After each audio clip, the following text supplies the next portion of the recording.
So as I mentioned earlier, we are going to talk a little bit more about diagramming in terms of how we're going to actually do it in Illustrator. But the example that we're going to use is the Kimball Art Museum. Okay, so if you go over to Canvas and you go to exercise 18, what your instructions are is to create two different diagrams. Okay, you're going to create a diagram in plan, and you're going to create a diagram in section. Okay, so a section diagram and a plan diagram. So a total of two diagrams are needed for this exercise. What you will need to do is this. There are two parts. The first part is going to be to select a building. All right, select a building that you either like. Maybe it's one that you've done a case study on in the past in class. Maybe it's just one that you just happen to like, or maybe one that you just stumble upon on the internet that you think looks cool, or maybe one that you designed yourself for one of your studio classes. If none of those really apply to you, and maybe you're not here for the architectural portion of it at all, you can use the Kimball Art diagrams that I'm going to use in this presentation. Okay, if you go over to Files, Support Files, and then you go to Diagrams, I've provided both a plan and a section of the Kimball Art Museum. You can practice what I'm going to show you as your example. But for those of you that want to find your own building, I would highly suggest spending 15-20 minutes and actually researching a good building that you like, and try to figure out how you can successfully diagram two different ideas. Okay, one in plan, one in section. Okay, so I'm not really grading I'm not really grading on how successful you actually diagram the idea. I'm more looking at how you actually do the different techniques and using the different tools in Illustrator. Okay, so something to keep in mind. Although some really good diagrams would be really good for your portfolio. So this is a good one. This is a good exercise just to spend a few extra minutes on. Okay, so let's just look at the Kimball Art Museum here real quickly and look at what we are going to diagram. So here's the picture of the Kimball Art Museum. It's in Texas. Okay. For those of you that are in the architecture school here, you've probably heard of it or seen it before. Okay, it's a fairly widely publicized museum. Okay, so people talk about it all the time. It's a Louis Kahn design. Okay, but one of the main focal aspects of this building and how it works are these barrel vaulted museum space or gallery spaces inside. Okay, so you can see here from the exterior what that actually looks like. If you look really closely at where my pointer is, you can actually see where the little skylight is at the top of these buildings. And how the building works is when you are inside the space, you can see here that there is actually the skylight directly above this diffuser, and the light enters the space through the skylight, and then it hits the diffuser and then actually spreads throughout the space, so that you actually have a real soft, non-direct light inside the museum. We all know what direct light and artifacts, how those two go together. They're not good. So things usually disintegrate or something like that, or they fade, and art and direct light don't go well together. So the whole point of these different gallery spaces is that they can have diffused light fill the gallery during the day, and they can use artificial light to highlight certain gallery pieces within inside the building. So that's the Kimball Art Museum. All right, so that's what we're going to be diagramming today. And I'm going to do an example of a section diagram and a plan diagram, and we'll look at a handful of different tools that we can use to create some successful diagrams. Okay, so let's start by opening up a new instance of Illustrator.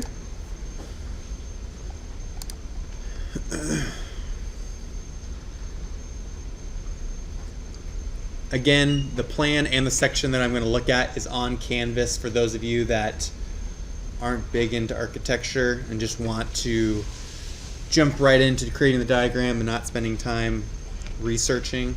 You can use those. Okay, so the first thing I'm going to do is I'm going to go ahead and create a new canvas. All right, I'm going to go ahead and call this Architectural Diagrams.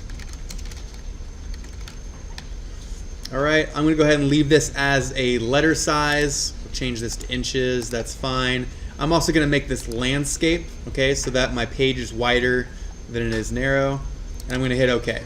All right, so that's going to be the canvas that we're going to work on. The next thing that we're going to want to do is we are going to create a new layer for our background image. All right, so we're going to click on our layers. We're going to go ahead and call this background image. All right, and then I'm going to place my first background image that I'm going to work off of. So typically, I'm using I'm actually using an image that was already created. So I'm actually diagramming something that was created in the past. You may have to do this. Actually, you will likely have to do this if you're doing like a case study in one of your classes. Okay, you can also bring in a sketch. Maybe it's a sketch that you created on your sketchbook and then you scanned it, brought it in. That's another thing that you could also import into Illustrator. So I'm going to go ahead and go to File, Place, and I'm going to go to my thumb drive, which is in my pocket. So I'm going to place that in our little computer. And I'll go to today's class, Fall 2017, Week 10A. I'm going to go to Kimball, and let's start with Kimball section. All right, holy Toledo, it's big.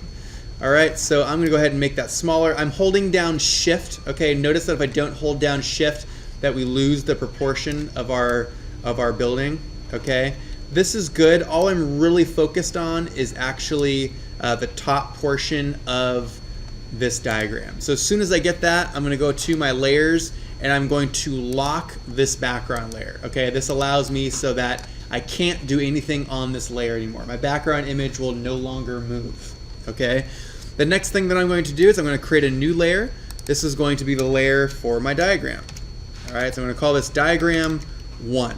Okay, because you'll likely probably do a couple different ones. Okay, until you find that you're successful with whatever you decide is your final one.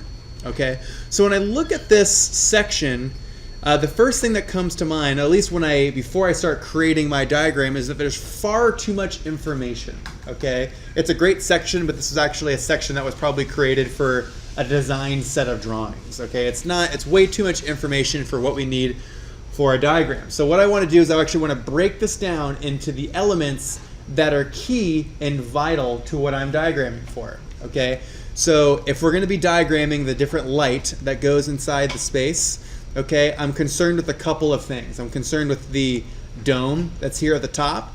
I'm concerned with the oculus that's at the top of the dome, the diffuser element, and maybe like a ground plane. That's really about it. Okay, all the other stuff is really just kind of fluff.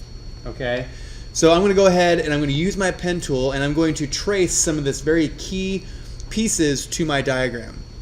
All right, and before I do that, actually, I'm going to go to my background image and I'm actually going to add an opacity to this, maybe like 60%, just so that it's not quite so bold and I can see my line work as I start to create it. All right, now we'll lock this and we'll go to my diagramming layer. All right, so I'm going to go to this first little part of the dome here and I'm going to use my pen tool to trace this. All right, so I'm going to leave my fill as nothing for the moment. I'll go ahead and fill it in a second. All right, I'm going to flip-flop. Actually, nope, that's what I wanted. Okay, and I'm going to go ahead and trace this particular element using my pen tool. All right, so I'll start, we'll say here.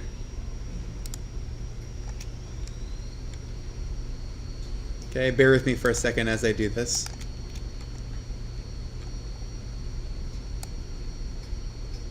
You get to see actually how good I am at what I talk about. Sometimes I'm good, sometimes I'm not though. Oops.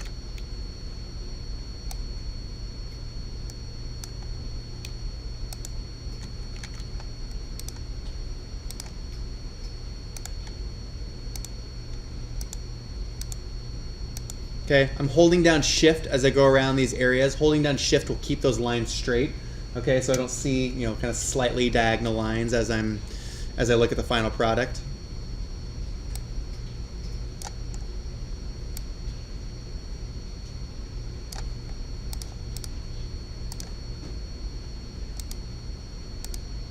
Okay, so there's one piece right there. I've traced one portion of my dome. I'm going to go ahead and fill this in. I'm going to say gray to kind of show the fill of the building. It's a little too dark, like 50% or so. Okay, and I'd say that looks pretty good. I could spend maybe a few more minutes, maybe use my direct selection tool, fix some of these different little goof ups, use my different tangent toggles. Here we go, that looks a little bit better. Okay, and I'll say I'm happy with that. Could I spend a few more minutes perfecting it a little bit? Sure. Okay, so I'm going to go ahead and take this piece and I'm going to reflect it over on the other side. I'm going to select it, Control C, Control V, copy and paste it. I'm going to go up to Object, Transform, and I'm going to do Reflect. Okay, I'm going to do Reflect, and I'm going to reflect it over the vertical axis. All right, so that keeps exactly what I just created. Instead of redrawing it, I'll go ahead and drop it in right about there. It's not perfect, but it will. It gets across what I'm trying to do. Okay, so what are some of the other elements that I need? I'm going to go ahead and trace this diffuser here.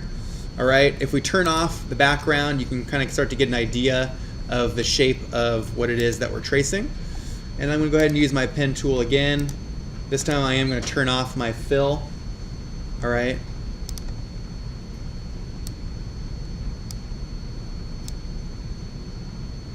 All right, perfect.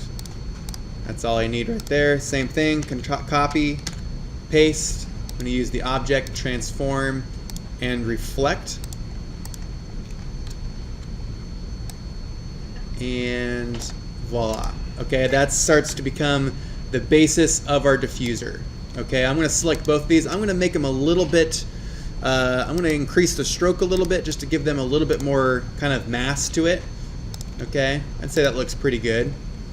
All right, and then lastly, another kind of important part of this element is I'm going to use my pen tool and I'm going to trace my ground plane and just my wall plane, just to kind of get a sense of where the ground is in this particular image. Okay, so there's my ground plane. I am then going to use my eyedropper tool.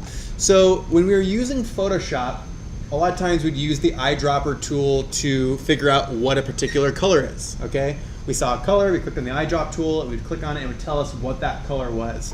Well, for Illustrator, it will do that. It will tell you what the color is, but it also will mimic and match the properties of another element that you selected.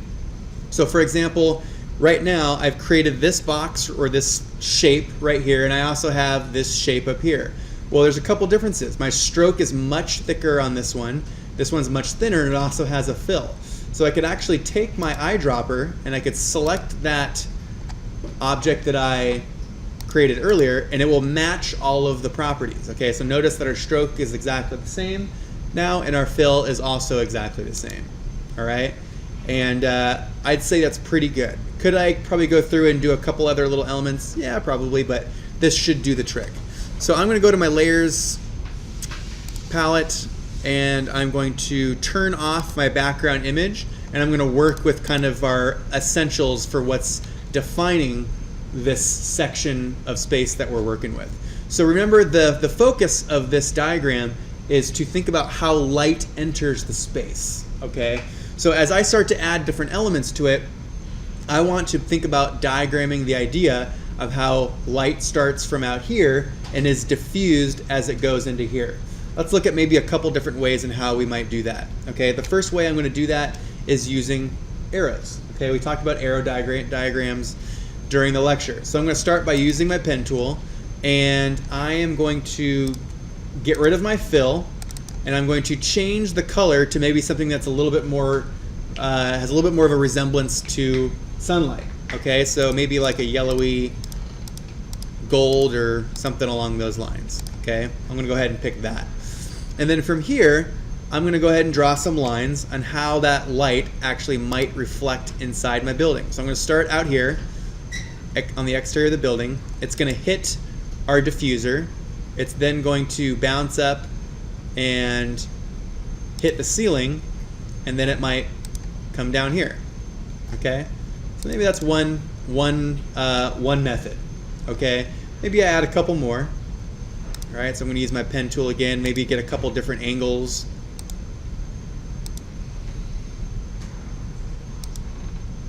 Okay, maybe it's something like that.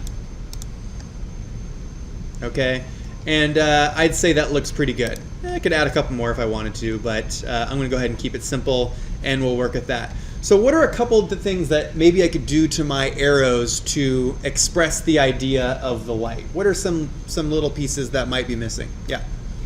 Could add an effect. I'm sorry? Could add an effect. Added effect? Effect. Oh, an effect. Like what? What kind of an effect? I think it's called outer glow. So what would be the purpose of the outer glow? What is the story that the outer glow is going to tell that's going to help the diagram? It's showing that the light's not just a line, but it's actually like light. It's glowing.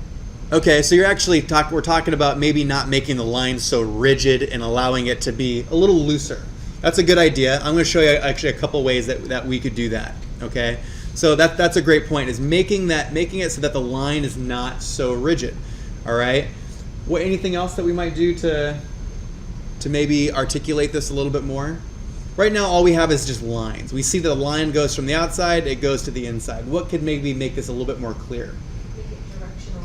Yeah, make it directional. So maybe we add some arrows to it. Okay, so I'm going to click on one of these lines, and I'm going to go over to my stroke tool, and I'm going to use the more options. I'm going to click on more or show more options, and we're going to move down to where it says arrowheads. Okay, Illustrator is fantastic when it comes to doing line diagrams and things of that nature. So pay attention to this little arrowheads tool.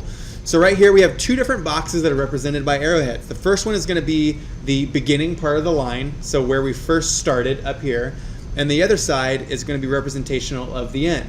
So I'm going to go ahead and add an arrow to the end of my diagram. You can see here that Illustrator probably gives you about 40 different arrowheads and tails and whatnot that we can use for this particular diagram. I'm going to use something kind of simple.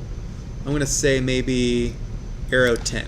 Okay, I kind of like smaller arrowheads. That's a very small arrowhead though. Okay, I'm going to go ahead and up the weight of this a bit, maybe to like 4.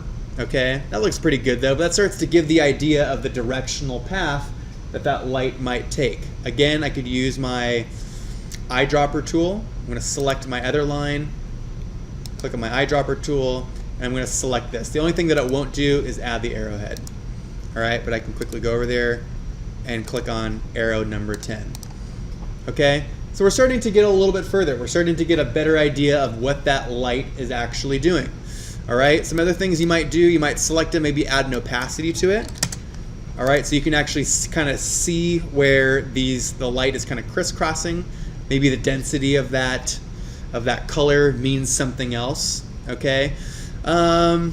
Let's see. What's another thing I could do? Let's add a profile to this line. So I'm going to select this line, and I'm going to go over here and I'm going to add a profile. We talked about profiles I think about a week and a half ago.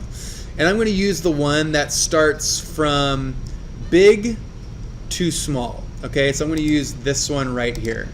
Okay, and I'm going to click on it and I'm going to make the weight of it really, really big, maybe like 10. Okay, notice that the line actually goes from really thick to really thin. So what, that might mean something like we have a lot of light outside, and as it diffuses itself through the different components, that light is getting kind of thinner and thinner.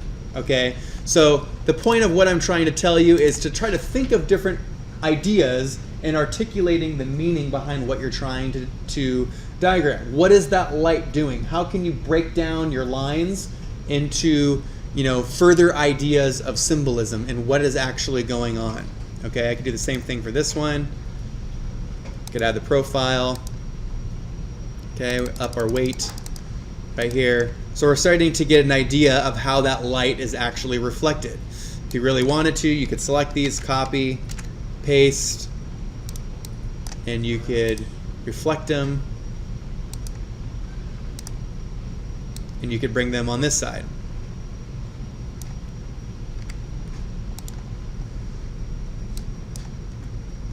Okay, maybe something kind of like that. All right, so we're kind of getting that idea of how the light is actually coming into the space. All right, let's see, we talked about dashed lines. That could be a good idea. You could try dashing it, okay? Actually looks kind of good. I kind of like that. All right, so that's also an idea. Okay, so that's diagram number 1. All right, so I'm going to go over to my layers.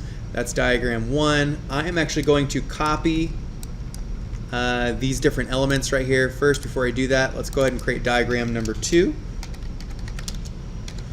And let's look at how we might use a gradient. Okay, I'm going to copy the elements that I want to reuse. Okay, that looks good. Copy it. I'm going to go over to diagram 2, turn off diagram 1, and I'm going to copy those different elements. So remember when we were working inside InDesign, when we clicked on the different elements, notice that when I click on this box right here that the boundary of that is green.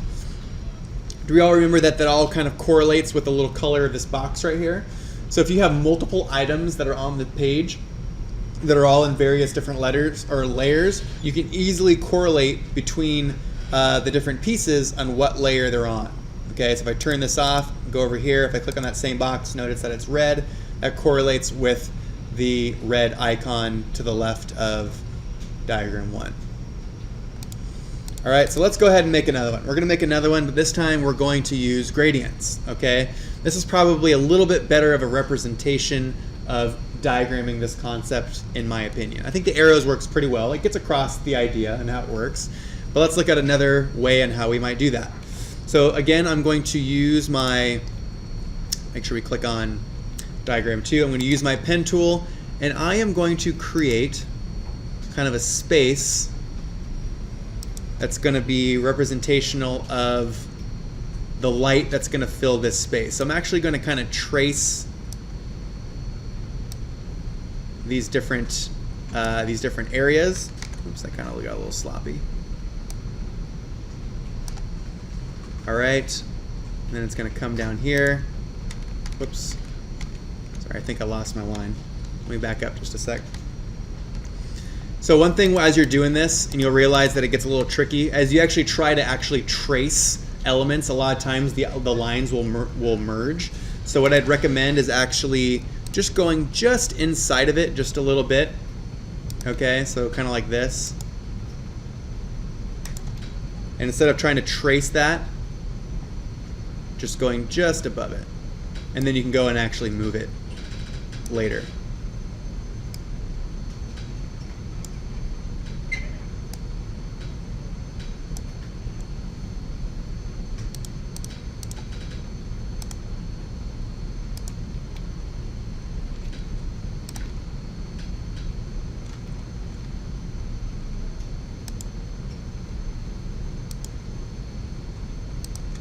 Bear with me for just a sec.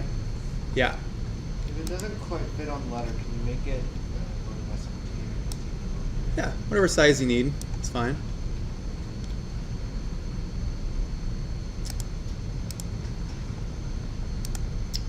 Sorry, 1 second. Let's see.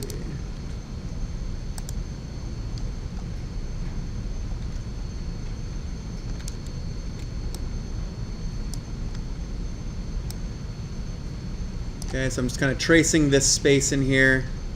I'll refine it in just a second.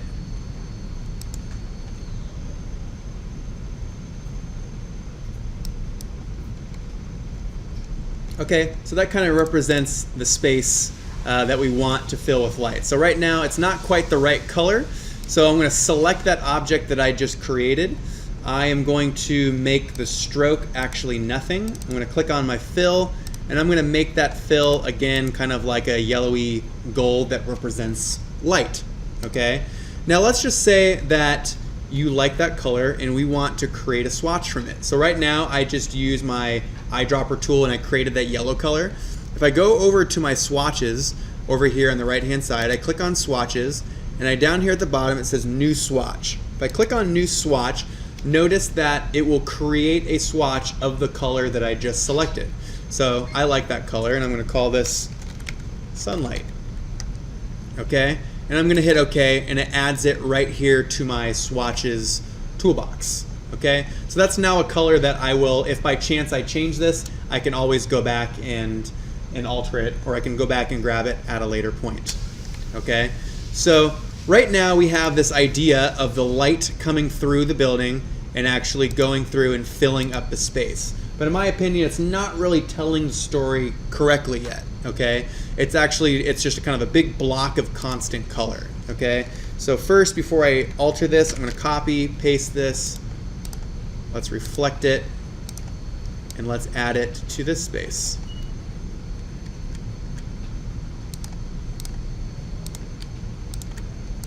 Okay, and we have something that looks about like that.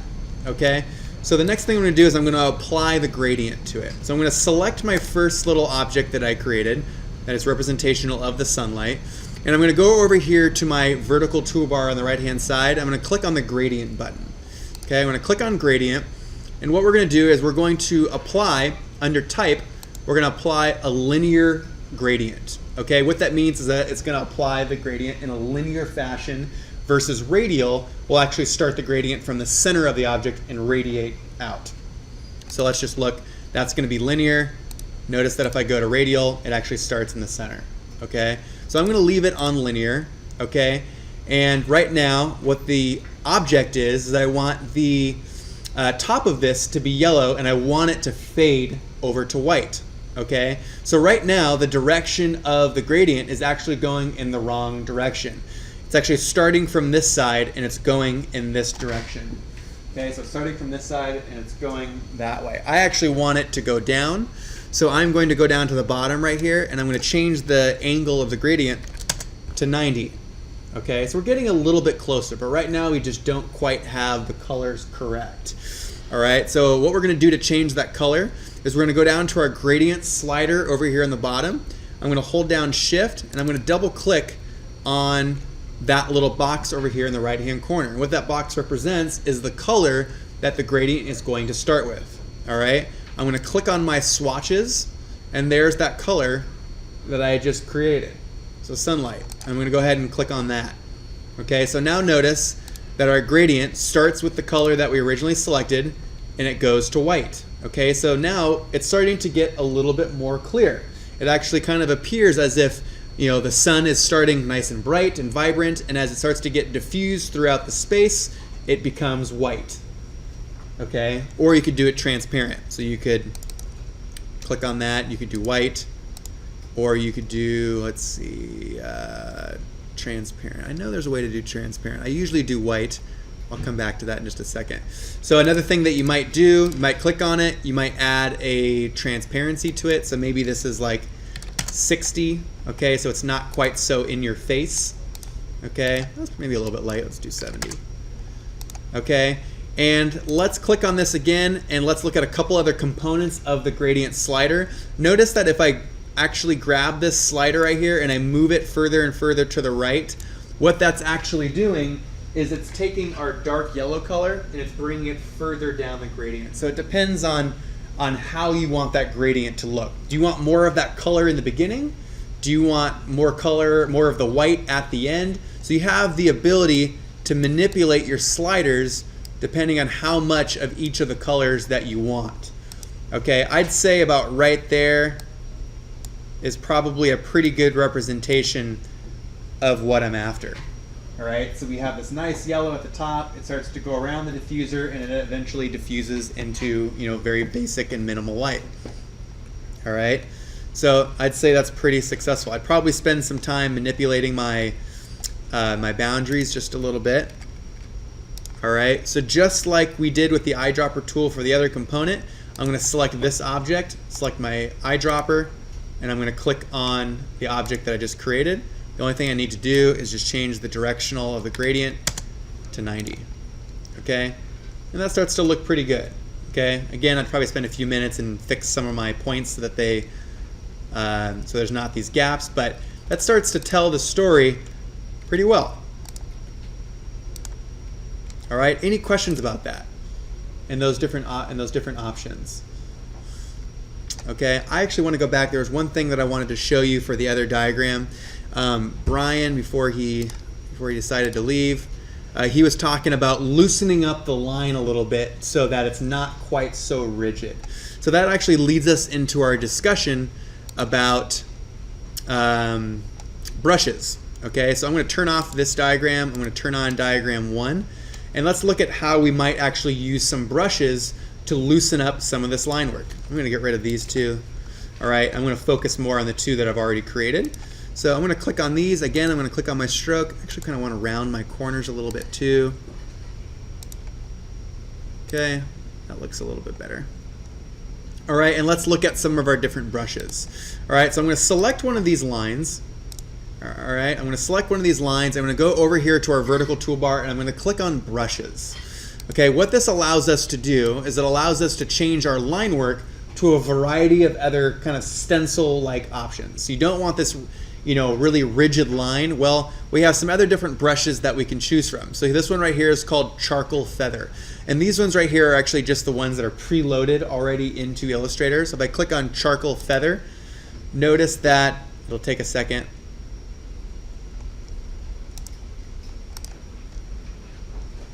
Let's see, let me go over to my stroke real quick. All right, so notice that this line now, actually kind of have some overlapping ones here. Notice that this line kind of starts to look like charcoal. So it's a lot looser. It's not quite so rigid. So Brian, this starts to go into your point about kind of loosening up that line work a little bit. So this is these are our different brushes.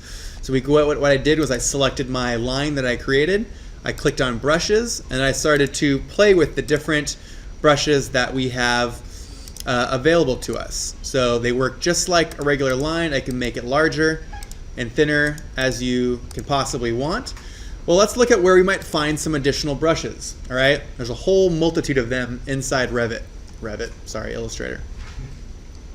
So I'm going to click on my line work right here. I'm going to go over to the Show More Options button, and I'm going to go to Open Brush Library. All right, so Open Brush Library, and from here I can go through and I can start to preload a bunch of the different brush sets into my toolbar over here. So I'm going to go to Open Brush Library, and maybe we go to, let's see, Artistic. Maybe we do Calligraphy. Okay, is that a good one? No, that's not a good one. It's not the one I wanted. Let's see, Open Brush Library, Artistic. Let's look at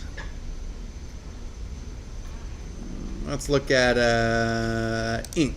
Okay, so we look at ink. Okay, this looks pretty good. So here's a bunch of variety of different ink brushes, almost as if we had like a quill, like a pen quill, and maybe you were drawing something in that fashion. Maybe you had like a watercolor brush. We have a variety of different brushes that we can click on and drag them into our toolbar. Okay, so there's a couple of those right there. And then from there, you can see here that I can select the various different brushes and we'll get a variety of different effects. Okay, and how our line might actually look. Okay, it's kind of interesting, right?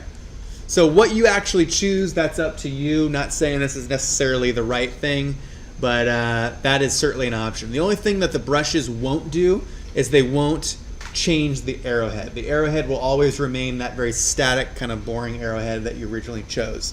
So if you don't like that arrowhead, you could actually just draw it in. You could use your pen tool and just draw in the arrow as you want. So those are a couple different options. All right, so let's move on to our last diagram. We're going to go ahead and create a plan diagram. All right, so I'm going to go over to my, let's actually create a new board here. I'm going to create a new layer. I'm going to call this background image.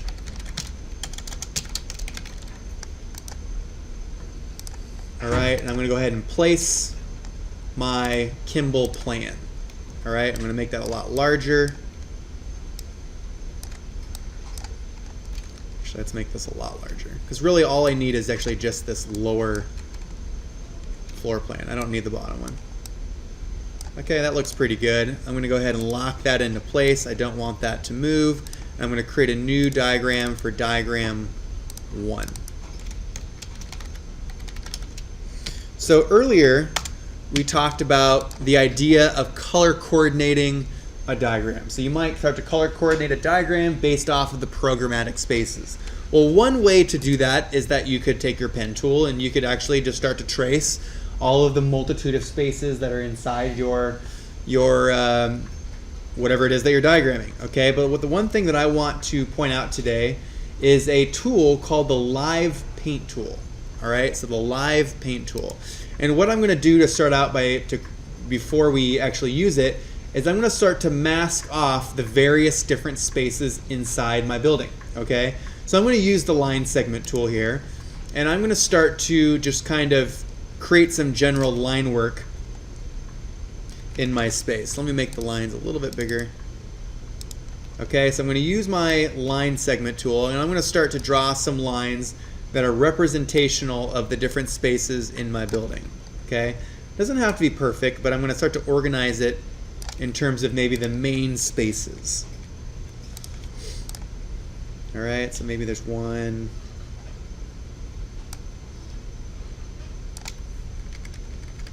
Right there, and then maybe we have one here. Okay, I'm going to do some vertical ones as well.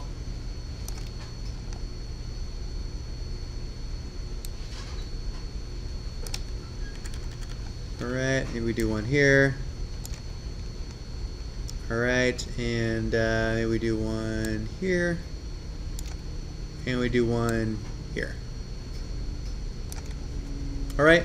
So that's kind of a breakdown, you know, in a very simplistic manner, a very diagrammatic manner of the different various spaces. So what I'm going to do now to use the Live Paint tool, the next step is I'm going to go over to my Layers tool. I'd always actually recommend before using the Live Paint tool to actually put all of the lines that you're going to use for Live Paint on its own layer. So I'm actually going to call this Live Paint for itself. Okay, I'm going to turn off the background layer for now. You don't have to turn off the background layer. It is locked, so it will actually work. So the next step that I'm going to do is I'm going to select, with my Live Paint layer selected, I'm going to select all of, sorry, one sec, I forgot one line that I want to add. This one right there. Okay, so now I can turn off that. I'm going to select all of these lines right here. And I'm going to go over to my left-hand toolbar, and I believe it is hidden underneath. Nope, that's not it. Sorry, I accidentally turned on my perspective. Let's see, go away perspective. Sorry, let's see, how did I turn on my perspective grid? And let's turn you off. Hide grid. Okay, now I'm back to where I was. So I'm going to select all of those lines, and let's see, where is my Live Paint tool? I forgot, I know it's hidden behind one of my tools here. Nope, not that one. It's under my paintbrush. Sorry, I always forget which one that it's actually under. Nope. Bear with me for a sec. I thought it was under this one. There's no... Ah, there we go. So it's over here. It's under the Shape Builder tool. So on the left-hand side, there's two columns. It's going to be about right in the middle. It's going to be a Shape Builder tool. It's this tool right here. So if you hold down your mouse on it, you're going to see Live Paint Bucket just below that. So I'm going to go ahead and release my mouse. Okay, and it says click to make a Live Paint group. Okay, I'm going to go ahead and click really anywhere on the screen. I'll start by this box right up here. Okay, and notice that it now breaks it down into all of the individual components of the areas that we're crisscrossing. So you can kind of use your different lines tool, and you can kind of start to go through and really quickly sketch out all of these different components. Okay, really loosely, really diagrammatically. Okay, so I'm going to turn back on the background image real quick. Okay, I am also going to turn off my stroke, and I'm going to add a color. So maybe our first color is blue, okay? And then from there, I can go through and say, okay, so maybe blue represents the outside spaces, okay? Should have one more line right there. So maybe blue represents the outside spaces. So I select blue. Sorry, that's gonna drive me nuts.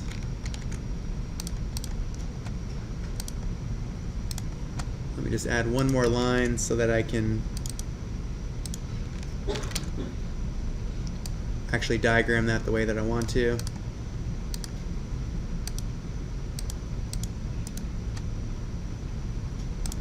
Okay, so I'm going to select all of those. I'm going to go over to my Live Paint tool. Where'd it go? Right there, Live Paint Bucket, and now I can go back to doing what I was doing. So I'm going to select that color, oops, that I originally had, go blue, and I can start to define what some of those spaces look like. So I was saying that, you know, maybe the exterior spaces are represented by blue. Maybe we have, you know, green. Ideally, you would again start to think about color theory in this aspect and what the actual colors mean. Maybe we start to go down into public and private spaces. So we'll say green is private spaces. You can't access those. I believe that's actually correct in real life. I think these are also offices. Okay, and then maybe the maybe orange is representational, or yellow is representational of, I'm just trying to get a good color, jeez. Maybe that's of like kind of the core areas, the entry, and then lastly we have another color that's represented of our art galleries or something like that.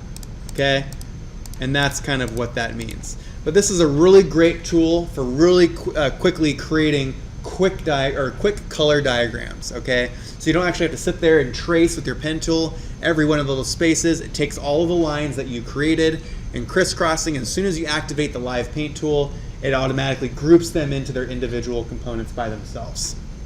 Okay, so that's the live paint tool. All right, and then from there I might add an opacity to it. Maybe we say it's like 50. All right, I could have gone through and actually traced like we did for the section diagram and actually start to define some of the spaces in a more simpler manner, but there's a lot going on here. I actually just used the I used to use the plan as the background of my diagram. Okay? Any questions about the live paint tool? So that's going to be our live paint tool. So I'm going to go ahead and do one more diagram here. So I'm going to go back. I am going to hide this. I'm going to call this diagram 2. This is our last demonstration for the day. Let's turn this off. And let's maybe create some kind of a diagram in terms of maybe pedestrian flow through the museum. Okay, so we're going to do some kind of a line diagram that represents how people walk through the space. So maybe you were doing a case study on this, you lived in Texas, you walked in there one day, and you actually documented how people maneuvered through the space. So what happens when someone starts from the outside and how do they start to interact with the museum? Okay, so I might start to diagram that something kind of like this. So I'm going to use my pen tool, and I'm going to have no color for my fill, and let's choose something maybe nice and bright. All right, and we start to diagram how this person walks through the space. Okay, so they walk in, they take a right, they go into the different gallery, they're looking at a couple of different pieces, come in here, they walk around. All right, just kind of making this up as I go. Maybe they see something they like, they come back around again. Bear with me for a little bit. And this person walks through, they realize they're getting tired, they need Starbucks, and they walk back out. Okay, so maybe that's one flow through the building. All right, we'll do a couple more real quick ones. All right, person walks in already, they've already had the Starbucks. They walk inside this space over here. So this is kind of a very more simpler idea of maybe like that cab diagram that we looked at of the city of San Francisco. We're actually breaking it down into a more simpler, smaller space. Okay, so they come in, maybe they have a meeting inside this little office, they come back out, they walk in, and they walk back out. Okay, so there's a couple different flows through that building. So just like we did earlier, you could use a variety of different brushes to articulate some of these lines. All right, so you might use something like that. Okay, that's an option. Maybe the thickness of the line is representational of how fast the person was moving. Okay, maybe they stopped, maybe they slowed down to look at a piece of art. Maybe it also is representational of the amount of people that did that. Okay, so have an idea or kind of a rule that corresponds to what the meaning of the line is. Okay, there's lots of ways that you can think about diagramming. The main point is you should always know what the actual line means. Okay, what does the thickness of the line mean? What does the shape of the line mean? What does it actually all correspond to? Okay, so we already talked about our different brush tools and what you might actually choose to represent, the line work. But let's say we wanted to create our own brush. Maybe we actually wanted to create a custom brush of some footsteps. Maybe we actually wanted to show footsteps through our different space. Well, you could actually do that. So I'm going to use my pens tool, and I'm going to create a set of footsteps. All right, so let's see, what does a foot look like? If I make a really bad foot, don't make fun of me.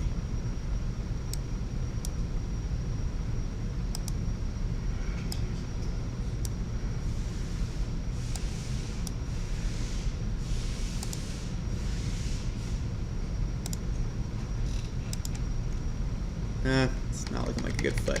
Let me look at a footstep picture real quick.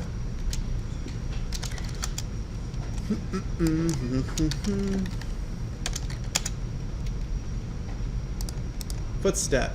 Okay, that's kind of the shape. I just wanted to kind of get a visual of that really quickly. Okay. One more time. Just copy an image. Because it won't work. You have to have an actual line.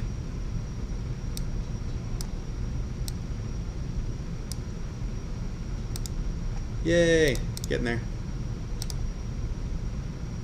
All right, then we have our heel.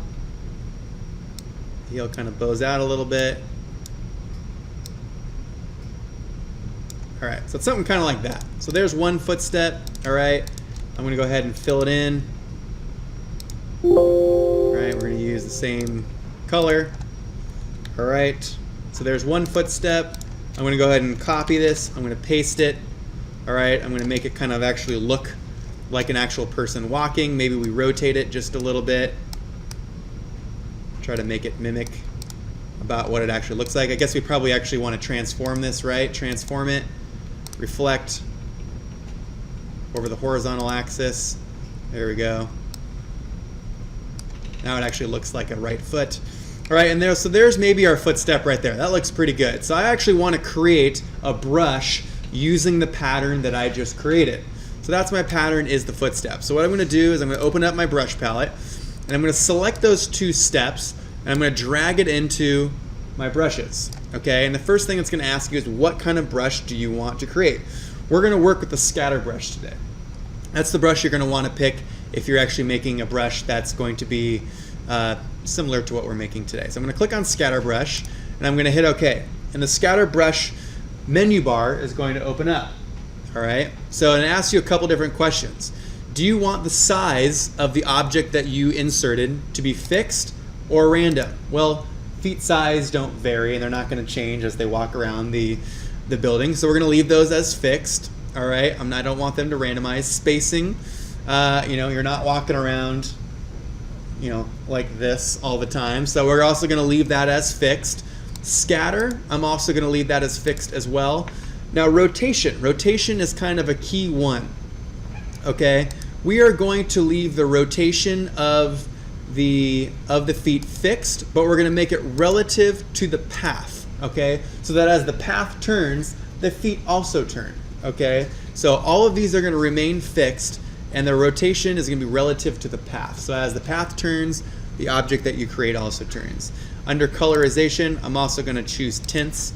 Okay, that allows whatever color I actually choose for that path, it will change the color of the feet as well. Okay, so I'm going to go ahead and hit OK. All right, and there, right here under brushes, we have our footsteps. Okay, I'm going to go ahead and delete that. I don't need it anymore. And from here, I'm going to select that line that I originally created, and I'm going to click on our feet. Okay, so right now they are very large. They don't really work for what we're doing here. So again, I can go over to stroke, and I can actually make the stroke weight a lot less. So maybe like 0.25. Okay, and there we go. We actually have some little feet that are starting to be a little representational of the path that we're taking through the building. They're probably still a little large. All right, so maybe something kind of like that. Okay, so that gets the point. It's kind of a little goofy, a little bit.